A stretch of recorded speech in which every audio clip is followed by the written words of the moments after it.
Mariette, Mariette, vous pouvez faire entrer la personne suivante.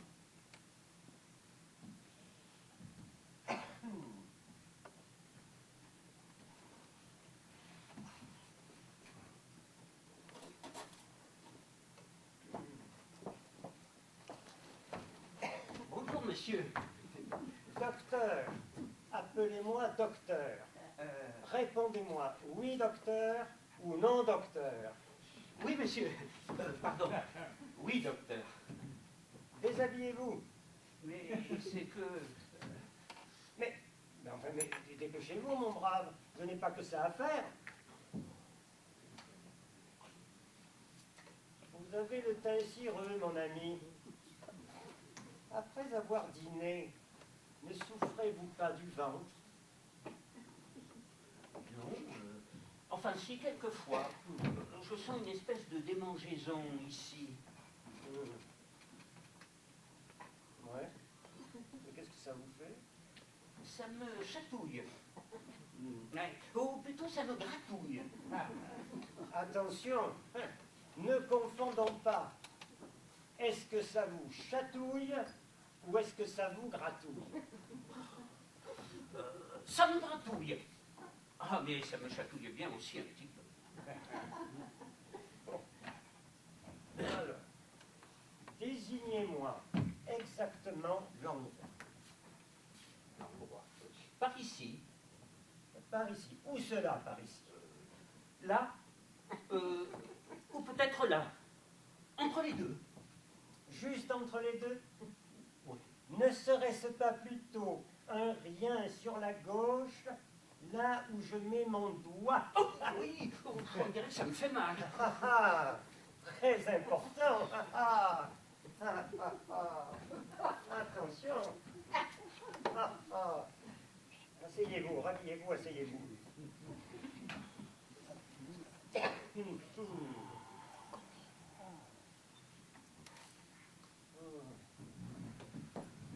Quel âge avez-vous?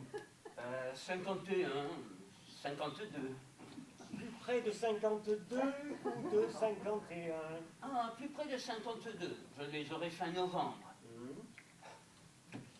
Mais enfin, docteur, écoutez-moi. Je ne viens pas pour une consultation, mais pour un entretien. Je vous ai téléphoné il y a quelques jours et vous avez aimablement accepté de me recevoir. Je suis Jean-Louis Le Troidet, écrivain, poète et acteur dramatique. Oh, mais vous n'auriez pas pu me le dire plus tôt. Mais bon, mais asseyez-vous, je vous en prie. Alors, vous avez donc entendu parler de moi et de mes méthodes médicales révolutionnaires. Et vous me disiez au téléphone que vous vouliez me consacrer un chapitre entier de votre prochain livre sur les grands novateurs contemporains, et ce dans tous les domaines, n'est-ce pas? En effet, et je vous remercie infiniment d'accepter de répondre à mes questions concernant votre réussite fulgurante. Docteur Schnock, vous n'êtes installé à Saint-Maurice que depuis moins de 4 mois. Et vous bénéficiez déjà d'une notoriété qui dépasse très largement les limites de notre ville et même du département. Votre cabinet ne désemplit pas, et je n'ai entendu que des louanges vous concernant. En sus de vos talents professionnels, de votre désintéressement et de votre grande générosité, on vante votre dévouement envers les malades. Mais quoi de plus naturel? Ce sont eux qui me permettent de vivre, car je ne suis né dans une famille modeste et je ne dispose pas d'une fortune personnelle. Je vis simplement de mon travail, ou plutôt, j'ai hâte d'en vivre. C'est la raison pour laquelle je m'efforce d'appliquer des méthodes entièrement nouvelles sur la clientèle que m'a vendue mon prédécesseur, Monsieur Parpalais. Lorsque vous avez pris la suite de M. Parpalais dans ce cabinet, vous veniez tout juste, je crois, de passer votre thèse. Oui, 32 pages in octavo, sur les prétendus états de santé, avec cette épigraphe que j'ai attribué à Claude Bernard, les gens bien portants sont des malades qui s'ignorent. Ah, vous étiez donc un débutant. Pardon, mes études sont en effet toutes récentes, mais mon début dans la pratique de la médecine date de 20 ans. Quoi? Vous étiez donc officier de santé? Depuis le temps qu'il n'en reste plus. Non, j'étais bachelier. Bachelier? Mais pardonnez-moi, il n'y a jamais eu de bachelier de santé. Bachelier S-lettres, mon frère. Oh. Ah, vous avez donc pratiqué sans titre et clandestinement. Oh, à la face du monde, au contraire, et non pas dans un trou de province, mais sur un espace de 7000 kilomètres. Ah, je ne vous comprends pas. Eh bien, c'est pourtant simple. Il y a une vingtaine d'années, ayant dû renoncer à l'étude des langues romanes, j'étais vendeur aux Dames de France de Marseille, rayon des cravates. Je perds mon emploi. Alors, en me promenant sur le port, je vois annoncer qu'un vapeur de 1700 tonnes à destination des Indes demande un médecin. Et le titre de docteur n'étant pas exigé. Qu'auriez-vous fait à ma place? Mais rien, sans doute. Eh bien, moi, je me suis présenté. Comme j'ai horreur des situations fausses, j'ai déclaré en entrant, messieurs, je pourrais vous dire que je suis docteur, et je vous avouerai même quelque chose de plus grave. Je ne sais même pas quel sera le sujet de ma thèse. Ils me répondent qu'ils ne tiennent pas au titre de docteur et qu'ils se fichent complètement du sujet de ma thèse. Alors je réponds aussitôt, je dis bien que, n'étant pas docteur, je désire, pour des raisons de prestige et de discipline, qu'on m'appelle docteur à port. Ils me disent que c'est tout à fait naturel, mais je n'en continue pas moins à leur expliquer pendant un quart d'heure les raisons qui me font vaincre mes scrupules et réclamer une appellation de docteur à laquelle je n'ai manifestement pas droit.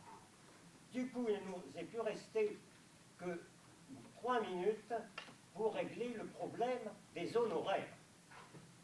Mais vous n'aviez réellement aucune connaissance? Oh, entendons-nous, depuis mon enfance, j'ai toujours lu avec passion les annonces médicales et pharmaceutiques des journaux, ainsi que les prospectus intitulés « Mode d'emploi » que je trouvais enroulés autour des boîtes de pilules ou des flacons de sirop qu'achetaient mes parents. Dès l'âge de 9 ans, je savais par cœur des tirades entières sur l'exonération imparfaite du constipé. Ces textes m'ont rendu familier de bonheur avec le style de la profession, mais surtout ils m'ont laissé transparaître le véritable esprit et la véritable destination de la médecine que l'enseignement des facultés dissimule sous le fatras scientifique. Je puis dire qu'à 12 ans, j'avais déjà un sentiment médical correct. Et ma méthode actuelle en est sortie. Alors justement, Knock, à propos de votre méthode, je serais curieux de la connaître. Alors, je ne fais pas de propagande. D'ailleurs, il n'y a que les résultats qui comptent.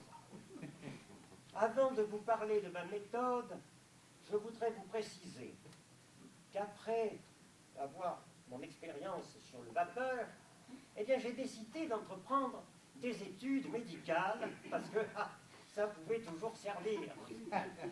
Mais avant cela, pour vivre, j'ai dû m'occuper quelque temps du commerce des arachides. Commerce des arachides? Oui, ou si vous préférez, celui des cacahuètes. Mais je n'ai jamais été marchand au panier. J'avais créé un office central où les revendeurs venaient s'approvisionner. Ah oui. Alors, vous me parliez de mon désintéressement. Ah oui. Eh bien, sachez que je serais millionnaire si j'avais continué cela pendant 10 ans. Mais c'était très fastidieux. D'ailleurs, presque tous les métiers sécrètent l'ennui à la longue, comme je me suis rendu compte par moi-même. Il n'y a de vrai, décidément, que la médecine, peut-être aussi la politique, la finance ou le sacerdoce, que je n'ai pas encore essayé. Alors, à propos de la médecine, Dr. Knock, dès que vous avez pris en charge ce cabinet, vous avez informé la population de la ville et du canton de Saint-Maurice que, je vous cite, dans un esprit philanthropique et pour enrayer le progrès inquiétant des maladies de toutes sortes qui envahissent depuis quelques années nos régions si salubres autrefois, vous donneriez tous les lundis matins, de 9h30 à midi, une consultation gratuite, réservée aux habitants du canton. La consultation restant au prix ordinaire de 8 francs pour les personnes étrangères au canton. Oh, c'était une très belle idée. Une idée qui fut appréciée. Oh, une idée de bienfaiteur. Oh, Ah, si. je dois reconnaître que mon initiative remporta et continue de remporter un grand succès. On se bouscula aussitôt devant la porte de mon cabinet et les gens sont revenus pour les consultations payantes. Les consultations du docteur Paled étaient, d'après les chiffres, au nombre d'une dizaine par semaine. Et, n'est-ce pas, dès la première semaine, après votre installation, vous les avez doublées. Hein? Oh. Est-ce exact, docteur? Plus que doublé, mon cher. Ah, oui. Et d'ailleurs, si vous le voulez, j'ai les chiffres. Ah, oui. J'ai les chiffres, si cela vous intéresse. Ah, bien sûr. Donc, bien entendu, je ne compte pas les consultations gratuites du lundi. Eh bien, à la mi-octobre, 37. À la fin octobre, 90. 90. À la fin novembre, 128. À la fin décembre, 150. 150. Ensuite, faute de temps, je dois désormais sacrifier la courbe des consultations à celle des traitements. Par elle-même, vous savez, la consultation ne m'intéresse qu'à demi. C'est un art un peu rudimentaire, une sorte de pêche au filet. Mais le traitement, monsieur le Troumadec, c'est de la pisciculture. Le trou adec, docteur. Ah. Le trou adec. Mais permettez-moi de vous dire que dans le canton de Saint-Maurice, que je connais bien, étant né, 150 personnes qui se dérangent de chez elles pour venir faire la queue en payant à la porte du médecin, cela me semble extraordinaire. Et pourtant, on ne les y a pas menés de force, ni par une contrainte quelconque. Il n'a fallu ni le gendarme, ni la troupe. Ah, oui. Mais passons, si vous le voulez bien, à la courbe des traitements. Ah oui. Début octobre, et c'est la situation que m'avait laissée le docteur Parpalais. Malade en traitement régulier à domicile, 0. 0. Fin octobre, 32. Fin novembre, 121. Fin décembre, entre 245 et 250. 250. C'est proprement fabuleux. Moi, je ne trouve pas cela énorme. N'oubliez pas que le canton comprend 2853 foyers. Et là-dessus, 1502 revenus réels qui dépassent 12 000 francs. Mais, excusez-moi, docteur, quelle est cette histoire de revenus? Eh bien, c'est tout simple. Vous ne pouvez tout de même pas imposer la charge d'un malade en permanence à une famille dont le revenu n'atteint pas 12 000 francs. Ce serait abusif. Et pour les autres non plus. On ne saurait donc prévoir un traitement uniforme. J'ai donc 4 échelons de traitement. Le plus modeste, pour les revenus de 12 à 20 000, ne comporte qu'une visite par semaine et 50 francs environ de frais pharmaceutiques par mois. Au sommet, le traitement de luxe, pour revenus supérieurs à 50 000 francs, entraîne un minimum de 4 visites par semaine et 300 francs de frais divers. Rayon X, radium, massage électrique, analyse, médication courante, etc., etc. Mais comment connaissez-vous les revenus de vos clients? Eh bien, sûrement pas par les agents du fisc. Ça, croyez-le bien. Oui, et tant mieux pour moi. Alors que je dénombre 1502 revenus supérieurs à 12 000 francs, le contrôleur de l'impôt n'en compte que 17. Le plus gros revenu de sa liste est de 20 000. Le plus gros revenu de la mienne est de 120 000. Nous ne concordons jamais. Et il faut réfléchir que lui travaille pour l'État. Mais alors, vos informations, d'où viennent-elles? Mais de bien des sources. C'est un très gros travail, et presque tout mon mois d'octobre y est passé. Et je révise constamment. Tenez, je vais vous montrer. Voilà, je sais qu'il y a du monde là. Nous ne sommes pas seuls, nous sommes pas seuls. Et regardez, c'est joli, hein. C'est la carte de la pénétration médicale. Oui, très joli. Tous les points rouges, n'est-ce pas, indiquent l'emplacement d'un malade régulier. Oui. Il y a un mois, vous auriez eu ici une énorme tache grise, la tache de Chabrière. Est-il?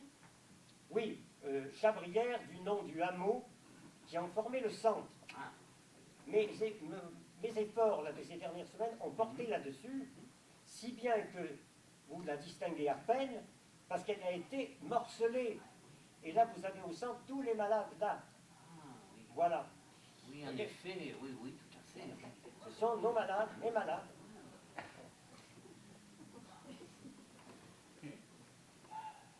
Eh oui. C'est ça. Oui, en effet, c'est vraiment... Mais je pense à une chose, Oui. parce que vous, justement, vous qui êtes romancier et poète, vous avez dû saisir, dès votre enfance, les beautés naturelles du canton de Saint-Maurice. Mais c'est, vous en conviendrez, un paysage rude, à l'image de son climat extrêmement rude lui aussi, à peine humain, ou plutôt c'était. Car aujourd'hui, je vous le donne tout imprégné de médecine, animé et parcouru par le feu souterrain de l'art médical. La première fois que je me suis planté ici, je vous avoue que je n'étais pas très fier. Je sentais que ma présence ne pesait pas lourd. Ce vaste terroir se passait insolemment de moi, comme il s'était passé pendant plus de 30 ans de mon prédécesseur, le docteur Parpalais. Mais maintenant, j'ai autant d'aise à me trouver ici qu'à son clavier, l'organiste des grandes orgues. Dans 250 des maisons du canton, il y a 250 chambres où quelqu'un confesse la médecine. 250 lits où un corps étendu témoigne que la vie a un sens, mais un sens médical. La nuit, c'est encore plus beau, car il y a les lumières. Et toutes les lumières sont à moi. Les non-malades dorment dans les ténèbres. Ils sont supprimés. Mais les malades ont gardé leur veilleuse ou leur lampe. Tout ce qui reste en marge de la médecine, la nuit s'en débarrasse, m'en dérobe l'agacement et le défi. Le canton fait place à une sorte de firmament dont je suis le créateur universel. Ah. Et alors, je ne vous parle pas des cloches. Songez que pour tout ce monde, eh bien, leur premier office est de rappeler mes prescriptions. Les cloches sont la voix de mes ordonnances. Eh bien, songez que dans exactement... Ah, sapristi, ma montre s'est encore arrêtée. Pouvez-vous, monsieur le Tromadec, m'indiquer l'heure exacte, s'il vous plaît? Le Troadec, docteur, le Troadec. Il est 11h20, docteur Knock. Eh bien, songez que dans un peu plus d'une demi-heure, il va sonner midi. Que pour tous mes malades, midi, c'est la deuxième prise de température rectale. Et qu'à ce moment précis, 250 thermomètres vont pénétrer à la fois. Oh, c'est prodigieux, prodigieux. Voyez-vous, même si je voulais vous cacher mon ahurissement, docteur Knock, je n'y parviendrai pas. Je n'ai pu guère douter de vos résultats, qui ont d'ailleurs été confirmés de plusieurs côtés. Oh, vous êtes un homme vraiment étonnant.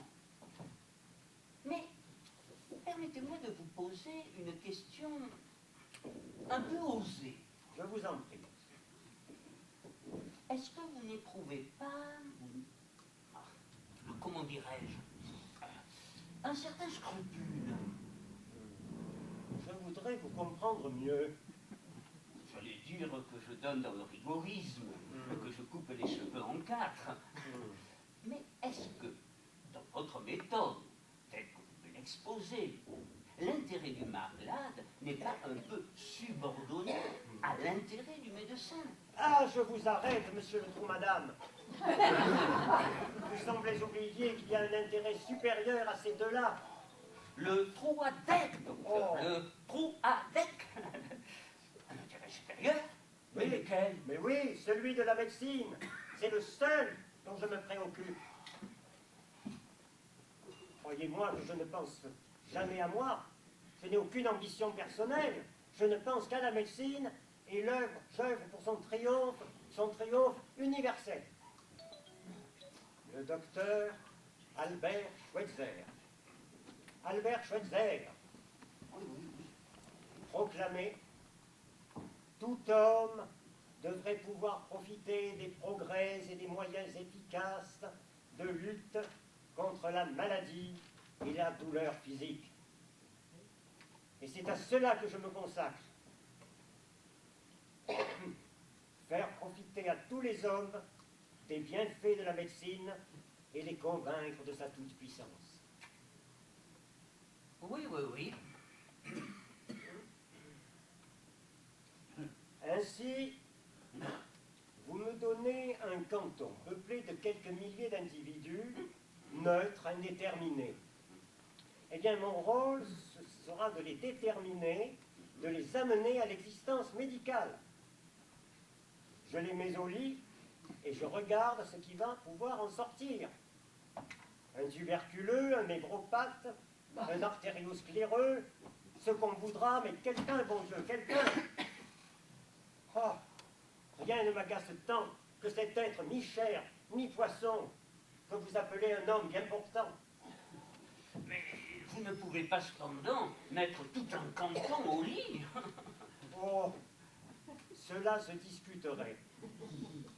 Car j'ai connu, moi, 5 personnes de la même famille, malades toutes à la fois, au lit toutes à la fois, et qui se débrouillaient fort bien. Votre objection me fait penser à ces fameux économistes qui prétendaient qu'une grande guerre moderne ne durerait pas plus de 6 semaines.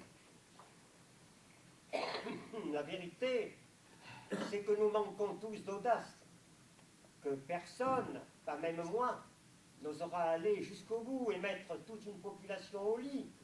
Pour voir, oui, pour voir. Mais soit, bon, je vous accorderai qu'il faut quand même qu'il reste des gens importants, ne serait-ce que pour soigner les malades, ou alors pour former à l'arrière des malades en activité, enfin une espèce de réserve. Oui, voilà. Voilà. Mais ce que je n'aime pas, c'est que la santé prenne des airs de provocation. Là, vous avouerez que c'est excessif. Nous fermons les yeux sur un certain nombre de cas, nous laissons un certain nombre de gens leur masque de prospérité, mais s'ils viennent ensuite se pavaner devant nous et nous faire la nique, alors là, je me fâche. Et c'est d'ailleurs ce qui est arrivé à M. Raffarin, à M. Raffalins. Ah, oui, M. Raffalins, oui, oui, oui. Voilà. Oui, oui, M. Raffalins, Raffalins. le colosse, Oui. celui qui se vante de porter sa belle-mère à bras tendus. Oui, il m'a défié près de 2 mois, mais ça y est. Quoi? Eh ben, il est au lit. Ah, ces vantardises commençaient à affaiblir l'esprit médical de la population. Il subsiste pourtant une sérieuse difficulté. Laquelle? Vous ne pensez qu'à la médecine. C'est fort louable. Mais le reste, ne craignez-vous pas qu'en généralisant l'application de vos méthodes, on amène un certain ralentissement des autres activités sociales, dont plusieurs sont, malgré tout, intéressantes? Mais ça ne me regarde pas. Moi, je fais de la médecine. Chaque homme en ce bas monde joue sa propre partition, le mieux possible, mais sans se soucier des autres. Alors on peut le regretter, mais la société est ainsi faite. L'homme est ainsi fait, mais la société est à son image. Et d'ailleurs, relisez Balzac, la comédie humaine. Comédie humaine. Ah, mais dites-moi, à propos de comédie, ne m'avez-vous pas dit que vous étiez également comédien? Ah non, je suis acteur dramatique. Ah, vraiment? Parfaitement. Vous vous en doutez, docteur? Non. Vous savez, j'interprète tous les grands rôles du répertoire classique. Molière, Racine, Corneille. Tenez, prenons par exemple le Cid. Le Cid, le père Corneille. Hein.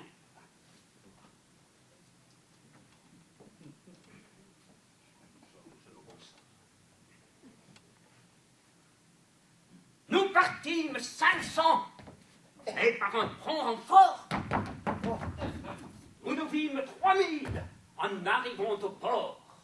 Ah, saisissant. Ah, c'est saisissant.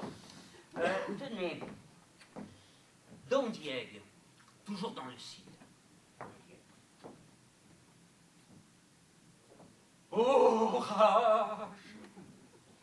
Oh désespoir! Oh vieillesse ennemie! Mais j'ai donc tant vécu que pour cette infamie! Et me suis-je blanchi? Oui, oui. Oui. Oh, rage, ô désespoir, ô vieillesse ennemie, n'ai-je donc tant vécu que pour cette infamie? Oh.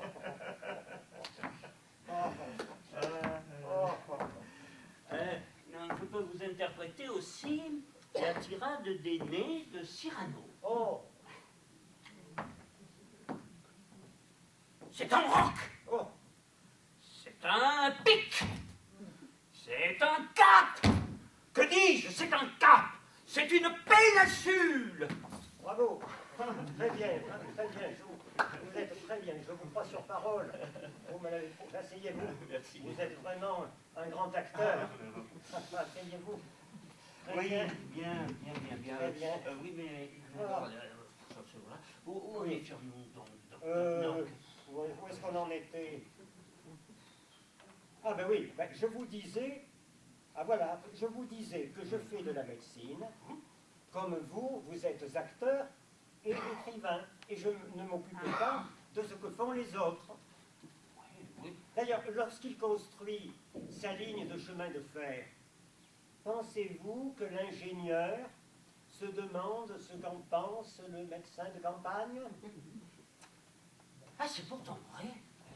Vous avez parfaitement raison. Je vous avoue que je serais ravi d'être une petite mouche et d'assister à l'une de vos consultations.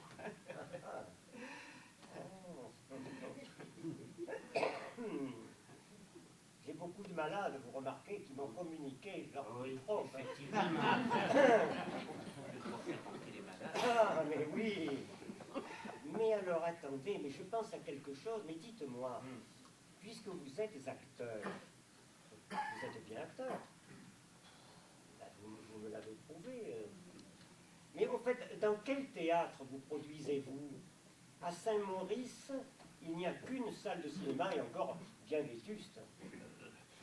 En fait, comme vous pouvez l'imaginer, il n'est pas facile d'être acteur dramatique en province. Et à Marseille ou à Paris, il faut avoir des contacts dans les milieux artistiques. Et ce n'est pas évident. Mais je suis persévérant, docteur. Croyez-moi, et je reste persuadé que je deviendrai un jour un acteur dramatique célèbre. Eh bien, je vous le souhaite, Jean-Louis.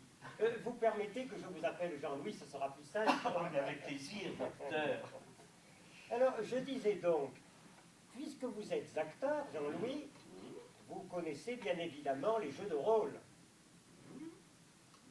Eh bien, je suis le docteur Knock et vous allez jouer le rôle d'un de mes consultants du lundi. Qu'en pensez-vous? Bien volontiers. Alors, vous avez beaucoup d'imagination en tant que romancier, donc concentrez-vous quelques instants et entrez dans la peau d'un personnage. Voilà. Alors. Ah. Mais ça te montre ça. Pourriez-vous m'indiquer à nouveau l'heure exacte? Oh là là. Alors, il est 11h30, docteur Knock. Très bien. Alors, concentrez-vous et je reviens tout de suite. Je reviens. Oh. Et alors, 11h30. 11h30, mais Mariette, mais qu'est-ce que c'est que tout ce monde? Mais enfin, vous avez bien annoncé que la consultation d'aujourd'hui se terminait à 11h30. Bon, renvoyez-moi tous ces gens et qu'ils reviennent lundi prochain. Ah. Regarde. Voilà. Ah. Parfait. Alors vous êtes prêt, Jean-Louis? Tout à fait, docteur. Bien. Et alors, retournez dans la salle d'attente et vous revenez quand vous êtes prêt, quand vous le voulez.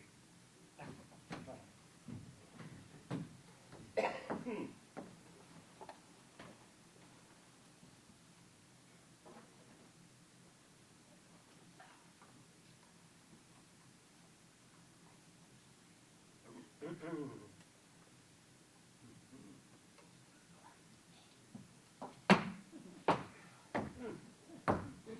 Bonjour, monsieur. Bonjour, monsieur. Docteur, appelez-moi docteur. Asseyez-vous, je vous en prie. Asseyez-vous. Vous êtes bien du canton, monsieur? Je suis de la commune, monsieur le docteur. De Saint-Maurice même? Oui, j'habite la grande ferme qui est sur la route de Luchère. Elle vous appartient? Ouais, à ma femme et à moi. Eh bien, si vous l'exploitez vous-même, vous devez avoir beaucoup de travail. Pensez, monsieur. 18 vaches, 2 bœufs, 2 taureaux, la jument et le poulain, 6 chèvres, une bonne douzaine de cochons, sans compter la vache de cour. Oh, diable. Vous n'avez pas de domestique? Oh, dame, si. 3 valets, une servante et des journaliers dans la belle saison. Eh bien, je vous plains. Il ne doit guère vous rester de temps pour vous soigner. Oh non. Et pourtant, vous souffrez. Ce n'est pas le mot. J'ai plutôt de la fatigue. Oui, vous appelez ça de la fatigue. Mais tirez la langue. Vous ne devez pas avoir beaucoup d'appétit. Ah non. Ouais. Vous êtes constipé. Oui, assez. Baissez la tête. Respirez. Voilà, soufflez. Inspirez. Soufflez, oui. Oui, oui. Ouais. Toussez, toussez.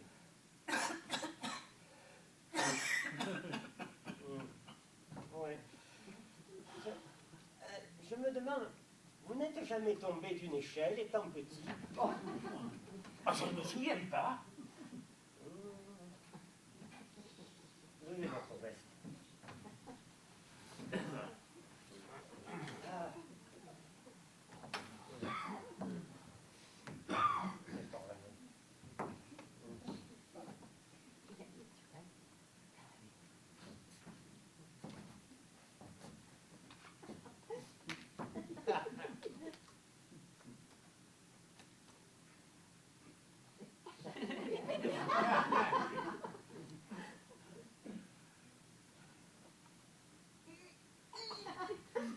Ah.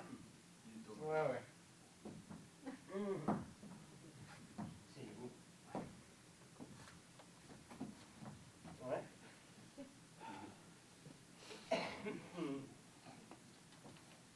Vous n'avez jamais mal ici, regardez-moi, là, en vous couchant le soir, une Oui. sorte de courbature.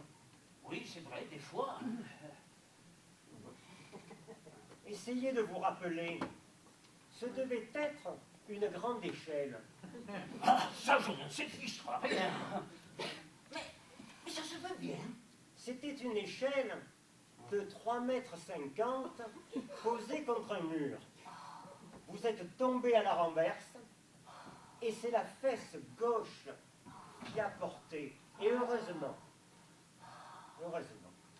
Oui, oui, oui. Vous aviez déjà consulté le docteur Parpalais?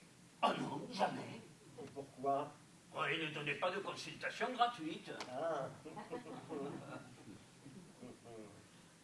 Vous vous rendez compte de votre état? Oh non. Ah, tant mieux. Vous avez envie de guérir ou vous n'avez pas envie? Ah, pour sûr, j'ai envie. Eh bien, j'aime mieux vous prévenir tout de suite que ce sera très long et très coûteux. Ah, punaise! Et pourquoi ça? Ah, ben parce qu'on ne soigne pas en 5 minutes un mal qu'on garde depuis 40 ans. Depuis 40 ans?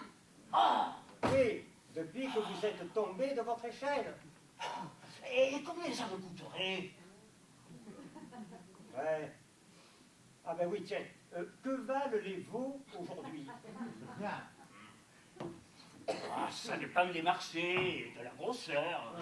Mais on ne peut guère en avoir de propre à moins de 400 ou 500 francs. Hein.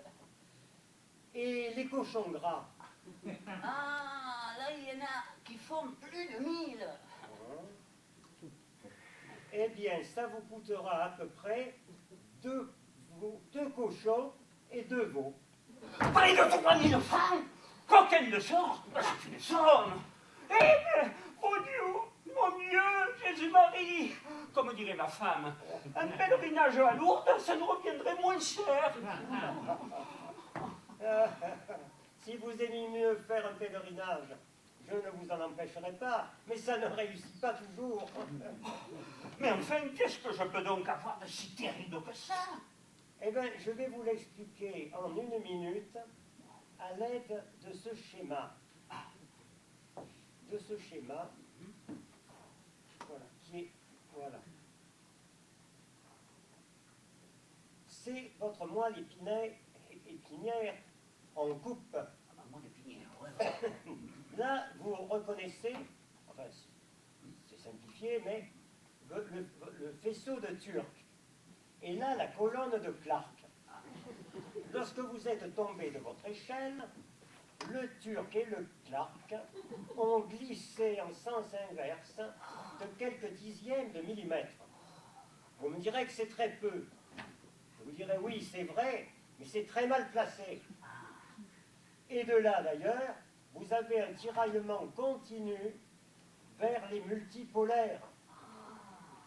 Eh ben, j'en suis tout estranciné.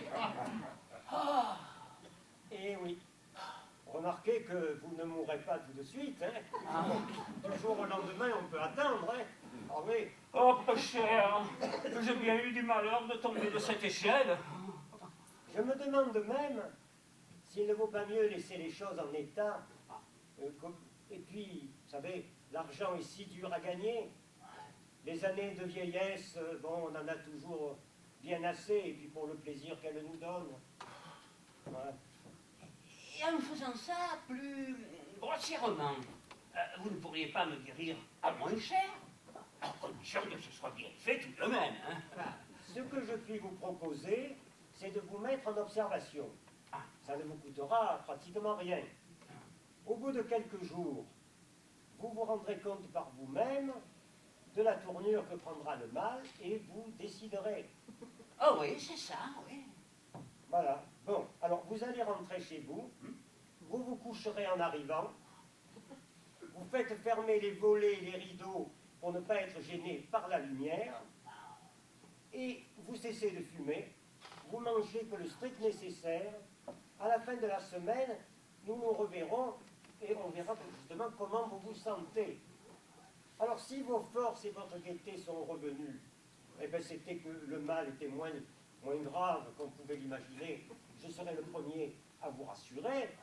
Mais si au contraire, vous éprouvez une faiblesse générale, une douleur dans la tête, une faiblesse, une paresse à vous sortir du lit, alors là, eh bien, l'hésitation ne sera plus permise et nous passerons à un traitement conséquent. Voilà. C'est convenu? Comme vous voudrez. Eh bien, très bien. Très bien. Très bien. Vous êtes étonnant, docteur. Oh, mais vous aussi, Jean-Louis, vous êtes étonnant. Oh, ben oui. Alors, pouvons-nous continuer, parce que je viens d'imaginer un autre personnage. Ah, ben c'est comme vous le voulez. Oui. Ah, ben, allez, d'accord. Allez-y, vous revenez. Très bien. Mettez votre veste. Je vous attends.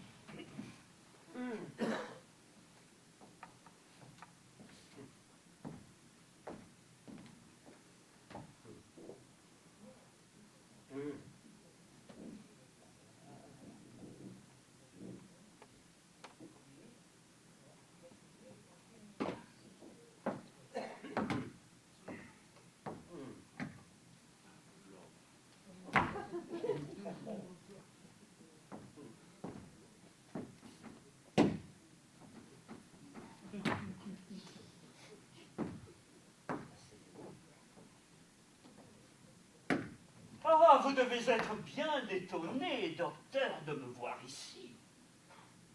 Que le comte de Brétignon, issu d'une famille qui remonte sans interruption jusqu'au XIIIe siècle, et a possédé jadis la moitié du pays, et qui a des alliances avec toute la noblesse et la haute bourgeoisie du département, on est réduit à faire la queue avec les pauvres et les pauvresses de Saint-Maurice. Avouez, docteur, qu'on a vu mieux. Hélas, oui, monsieur le comte.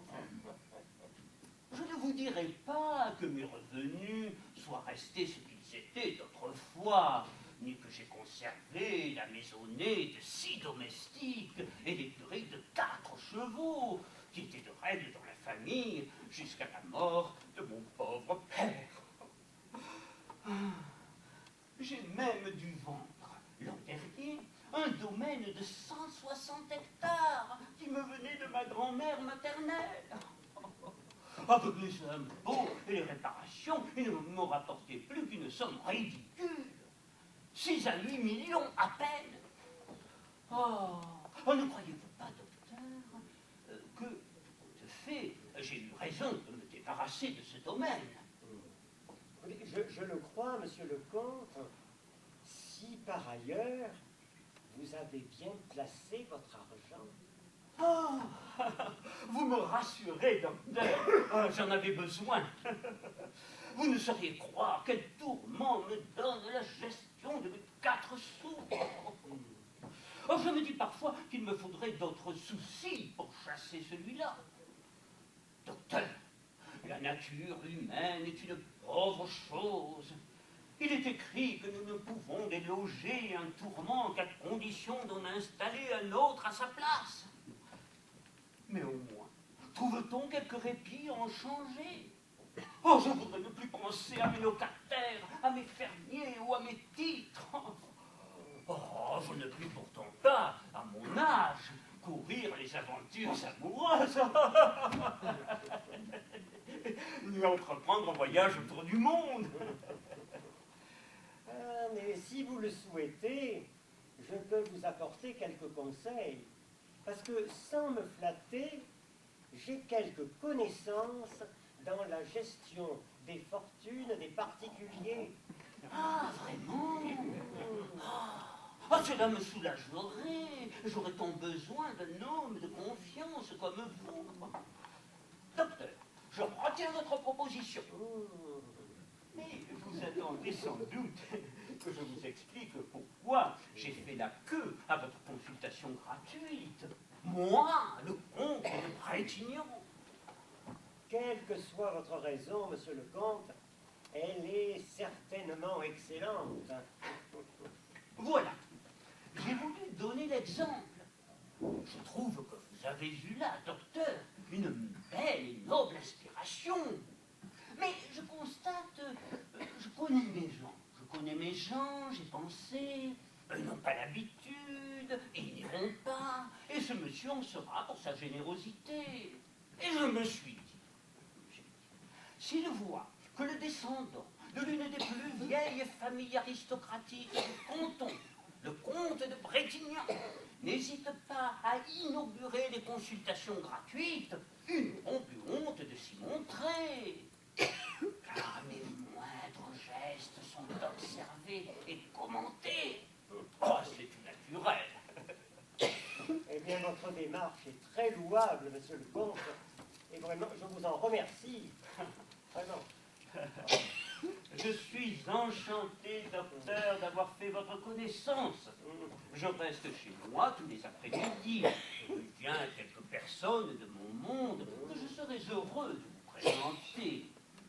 Et puis, je me permettrai de vous contacter très vite pour vous parler de mes affaires, puisque vous avez si aimablement proposé de vous en occuper. Oh, vous savez que je suis très tourmenté avec mes locataires et mes titres. Je passe des nuits sans dormir. Oh, c'est horriblement fatigant. Vous souffrez donc d'insomnie? Mais depuis longtemps? Ah oui, très longtemps. Et vous en avez parlé au docteur Parpalais? Oui, tu cherches fort. Et que vous a-t-il dit? Ah, de lire chaque soir 3 pages du Code civil. Ah, c'était une plaisanterie. Le docteur n'a jamais pris la chose au sérieux. Et peut-être a-t-il eu tort, car il y a des cas d'insomnie dont la signification est d'une exceptionnelle gravité. Ah, vraiment? L'insomnie est due à un trouble essentiel de la circulation intracérébrale, particulièrement une altération des vaisseaux, dite en tuyaux de pipe. Vous avez peut-être, monsieur le comte, des artères du cerveau en tuyaux de pipe. Ah, ciel! En tuyau de pipe! Oh, oh. L'usage du tabac, docteur, y serait-il pour quelque chose? Je pris un peu. Oh, le tabac, ça c'est un point qu'il faudrait examiner, mais l'insomnie peut encore provenir d'une attaque profonde et continue de la substance grise par la névralgie. Ça doit être affreux. Expliquez-moi ça, docteur. Eh bien, représentez-vous un crabe Un crabe. ou un poulpe ou une gigantesque araignée. qui est en train de vous grignoter, de vous suçoter, de vous déchiqueter tout doucement la cervelle. Oh, il y a de quoi s'évanouir. Oh, d'horreur. Voilà certainement ce que je dois avoir. Oh, je le sens bien. Ça doit être absolument incurable et mortel. Non, non. Il y a un espoir de guérison. Oui, à la longue, à la longue. Ne vous me trompez pas, docteur. Je veux savoir la vérité. Tout dépend de la régularité et de la durée du traitement. Ah, mais de quoi peut-on guérir? De la chose en tuyau de pipe ou de l'araignée? Car je sens bien que dans mon cas, c'est plutôt l'araignée. Eh bien, on peut guérir de l'une et de l'autre. Je n'oserais peut-être pas donner cet espoir à un malade ordinaire qui n'aurait ni le temps ni les moyens de se soigner. Mais avec vous, c'est différent. Oh, je serais un malade très docile, docteur. Soumis comme un petit chien. Ah, je passerai partout où il faudra. Surtout si ce n'est pas trop douloureux. Aucunement douloureux, puisque c'est à la radioactivité que nous faisons appel. La seule difficulté, c'est d'avoir la patience de poursuivre bien sagement la cure pendant 2 ou 3 ans, et aussi d'avoir sous la main un médecin qui s'astreigne à une surveillance incessante du processus de guérison, un calcul minutieux des doses radioactives, voilà, et des visites presque quotidiennes. Oh, moi, je ne manquerai pas de patience. Oh, mais c'est vous, docteur, qui n'allez pas vouloir vous occuper de moi autant qu'il faudrait. Mais vouloir, c'est bien beau, mais encore faut-il pouvoir. Vous demeurez loin? Oh, mais non, à 2 pas, la grande maison qui est en face de l'église. Ah, ben oui, j'essaierai de faire un saut chez vous tous les matins, sauf le dimanche et le lundi à cause de mes consultations gratuites. Ah, tant mieux, Voilà. Tant mieux. Oui. Et qu'est-ce qu'il faut que je fasse tout de suite? Eh bien, rentrez chez vous, gardez la chambre, et j'irai vous voir demain matin, et nous ferons un examen plus approfondi. Oh, Voilà. oh, merci. Merci infiniment, cher docteur. Oui, mais mon cher Jean-Loup, vous permettez que je vous appelle Jean-Loup? Vous avez vraiment été formidable. Non, merci. Formidable. Là, on sent bien en vous un grand acteur. Vraiment, vraiment. Et c'est pratiquement ce qui s'est passé d'ailleurs le jour de la première visite du marquis de Lampoumas, dont je m'occupe, n'est-ce pas, de sa santé depuis 1 mois, et dont je m'occupe aussi de ses affaires. D'accord. Enfin, je vous remercie, docteur, Oui. bien entendu, et je dois dire que je comprends mieux votre méthode, n'est-ce pas? Il s'agit, en somme, d'amener vos consultants à prendre conscience de leurs maux et à se persuader que, selon votre formule, les gens malades... Non. Les gens bien portants sont des malades qui s'ignorent. Notez bien celle-là pour votre livre. Hein? Notez-le bien. Voilà. Mais je pense à une autre chose, Jean-Louis. Oui. Pourquoi ne pas jouer votre propre rôle, votre propre personnage? Que voulez-vous dire? Eh bien, tout simplement que nous pourrions reprendre là où nous nous sommes arrêtés au moment où je vous avais pris pour un consultant du lundi. Si vous voulez. Si vous voulez, mais comme je vous l'ai dit, en ce qui me concerne, je suis parfaitement bien portant. Et vous ne me ferez pas le coup de Ravalens. Non, mais nous jouons tout simplement. Vous vous rappelez de ça, voilà. Oui. Alors, on reprend, on s'était quitté en quelque sorte, et je vous avais demandé votre âge, n'est-ce pas? Et votre âge, c'était... Oui, je vous avais répondu 51. D'accord. Et vous me disiez que ça vous gratouillait, quelquefois, après avoir dîné au niveau du ventre. Vous savez, cela s'explique aisément. Je suis souvent pressé et je mange sur le pouce. Oui, c'est évidemment. Mais dites-moi, Jean-Loup, êtes-vous marié? Non. Oh, pourtant, à 20 ans, croyez-moi, j'avais beaucoup de succès auprès des femmes. À vous voir, vous savez, je suis bien sûr que ce succès ne s'est point amoindri. Sans doute.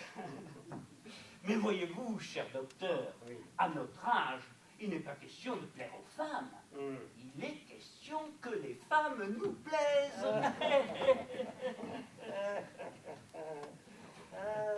Et vous savez que vous êtes un coquin? Ah oui. Levez-vous, levez votre veste.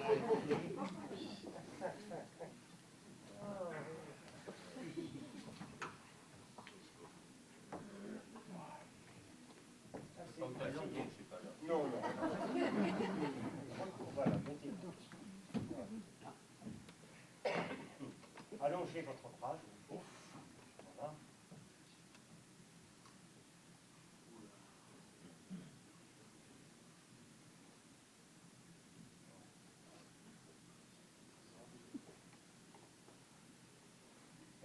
Dites-moi, Jean, vous avez toujours votre père?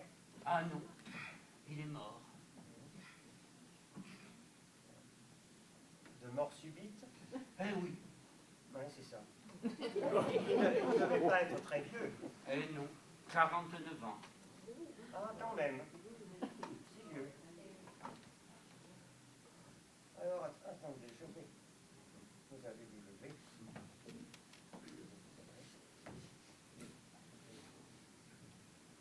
Ne reculez pas davantage. Ah oui.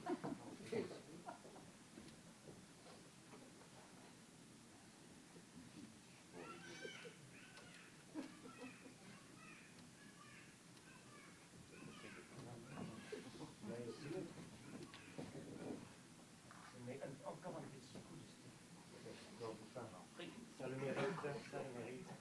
Il faut profiter.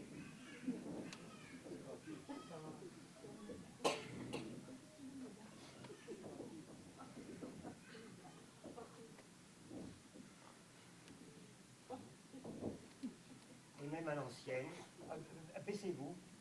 Un peu plus haut quand même. Poussez.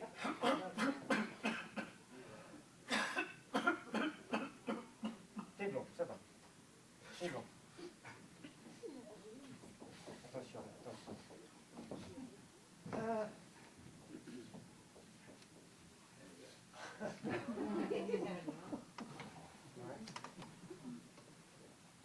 Bien.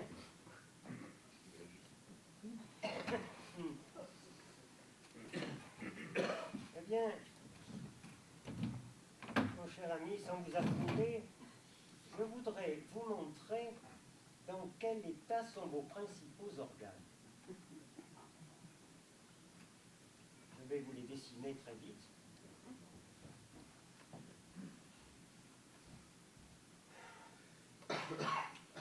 Voilà. Attention, voilà.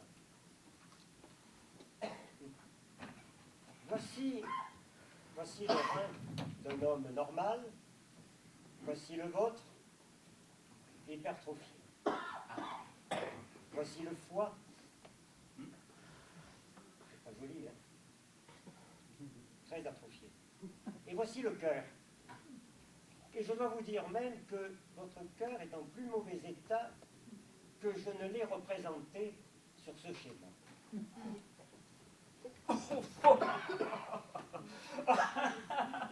Docteur, je vous vois venir.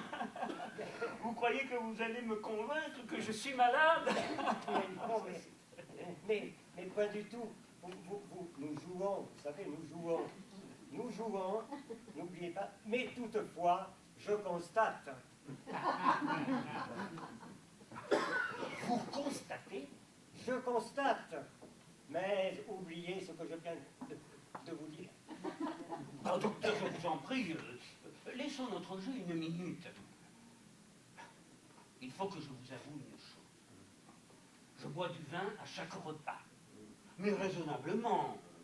Une bouteille à peine. Et il faudrait peut-être que je cesse de boire. Vous ferez comme vous voudrez. Autrement dit, je devrais arrêter. Puisque vous insistez, je vais vous dire oui. Plus une goutte de vin.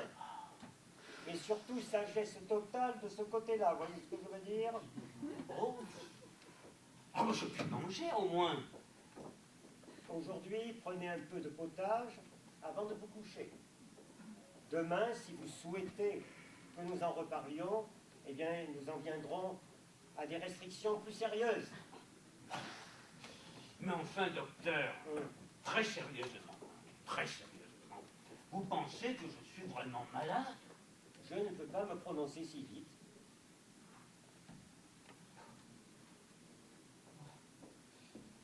Oh, docteur, je ne me sens réellement pas à mon aise. Et j'ai soudain très mal à la tête. Vous ne croyez pas qu'il vaudrait mieux que je me couche tout de suite? Ah, gardez-vous-en bien. Ne vous couchez pas, parce que dans votre cas, cela pourrait être dramatique. Vous courez. Pardon? Oui, enfin, je veux dire, est-ce que vous faites de la course à pied ou un autre sport? Ah non, ah, vous le savez, je suis romancier, poète et acteur dramatique. Nous partîmes 500, mes parents... Je sais, asseyez-vous, j'asseyez. Je le sais. Contrairement à ce que vous pensez, je ne veux en aucune façon vous convaincre que vous êtes malade. Oh, docteur, je vous en prie, excusez-moi pour ma remarque malheureuse. Je n'ai pas oublié votre formule. Les gens bien portants sont des malades qui s'ignorent. Très bien. Mais vous me demandiez si je pratiquais la course à pied. Je vous ai répondu que non. Eh bien, vous devriez, et vous vous sentiriez bien mieux. Et d'ailleurs, voulez-vous faire un essai? Mais oui, docteur, D'accord. absolument. Eh bien, alors, levez votre veste pour être à l'aise.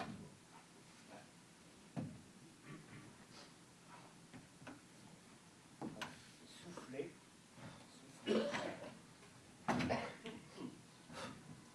Voilà. Inspirez. Très bien. Et vous me suivez. Et vous faites le tour. Allons-y.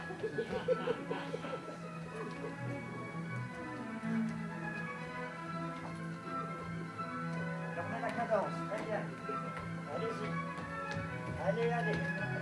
Gardez la cadence. Allez.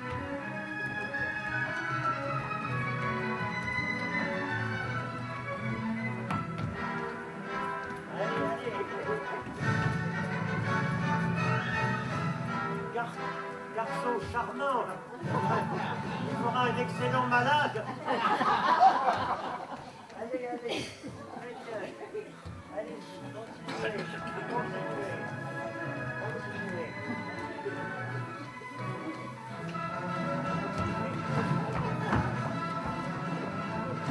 C'est bien. Arrêtez-vous.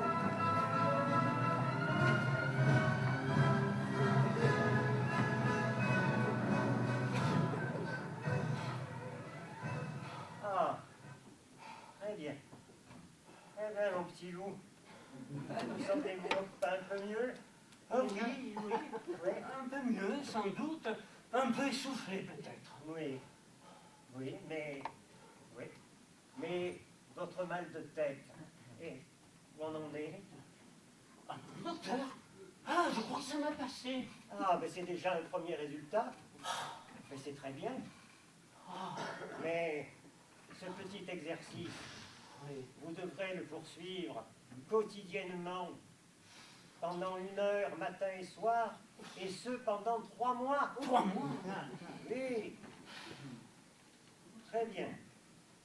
Eh bien, écoutez, je vais vous marquer un petit traitement à suivre, et il va falloir que vous veniez me voir comme malade. Alors, attendez, mais quel jour sommes-nous, d'ailleurs? Non, lundi, docteur. Ah ben oui, bien sûr, lundi. Où avais-je la tête? Lundi, le jour de mes consultations gratuites. Oui.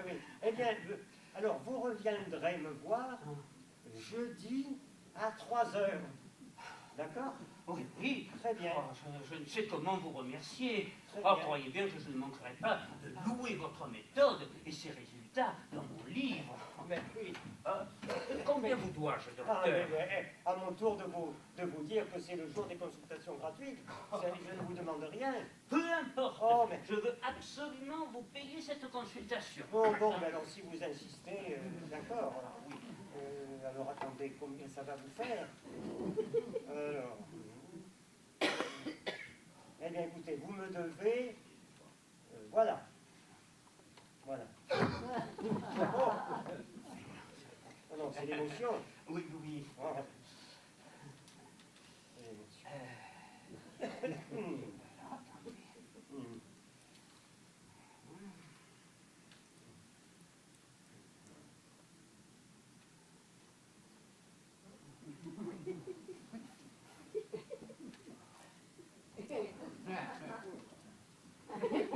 Alors, ok, c'est bon, merci. Très bien, merci. Très, très bien. Ah. Ah. Très bien. Mais, à propos d'argent, monsieur, sans indiscrétion, monsieur le Trouadec, puis-je vous demander comment vont vos affaires? Ah, mal, docteur. Hélas, très mal. Vous savez, comme le théâtre, l'écriture, ça ne nourrit pas son homme de nos jours. Eh bien, c'est triste, vous savez, triste. Mais dites-vous bien que l'essentiel, c'est que vous ayez encore assez d'argent pour vous soigner. Ah oui, merci, docteur. Je vous suis très reconnaissant. C'est si peu. Et puis grâce à moi, enfin en partie grâce à moi, eh bien votre livre va se vendre comme des petits pains, j'en suis persuadé. Et cela me procure une grande satisfaction, croyez-moi. Ah, Vénard.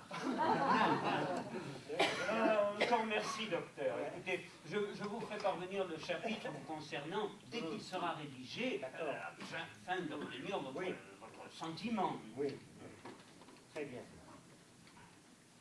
Ah mais attendez, ne croyez pas vous en tirer comme cela. Ah, vous allez me refaire un petit tour au petit trou. Et oui, vous savez, chez le docteur Tounoc, eh bien, on en a toujours pour son argent.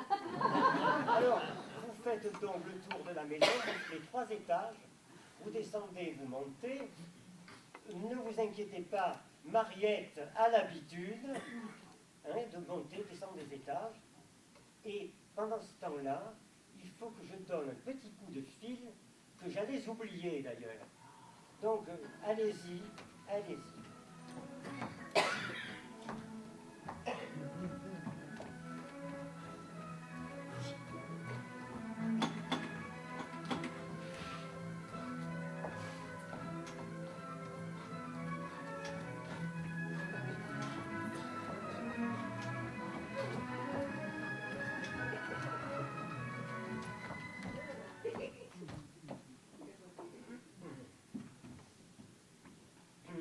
Allô, Madame Rémy?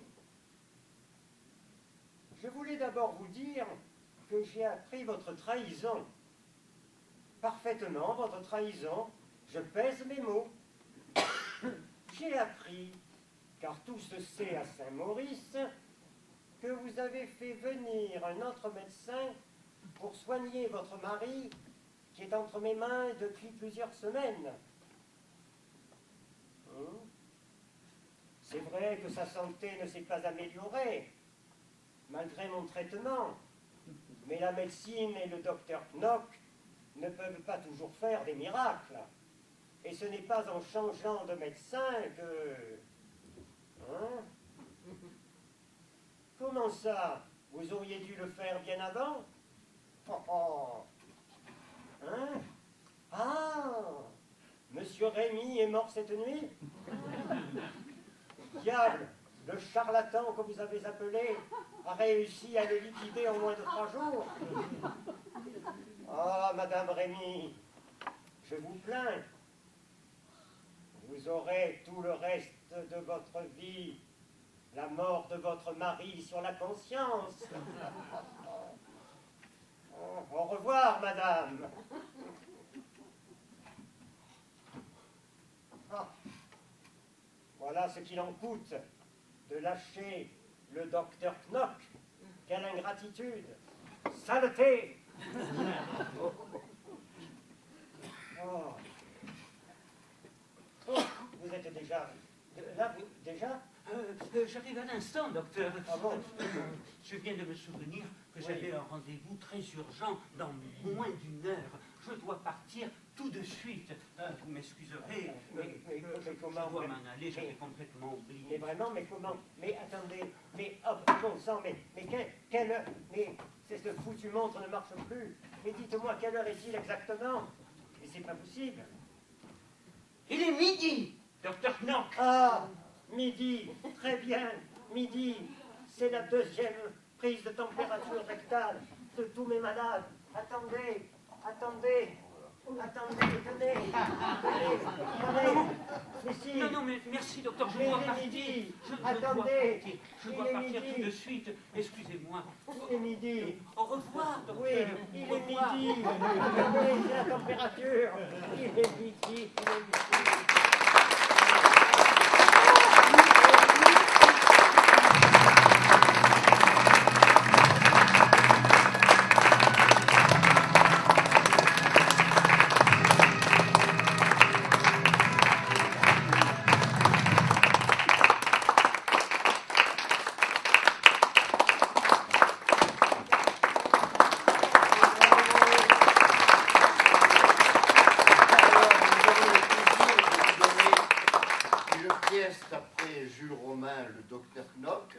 Avec une régie de Florent Viendré, avec notre ami M. Alain Dex, le docteur Knock, qui a bien joué malgré sa maladie,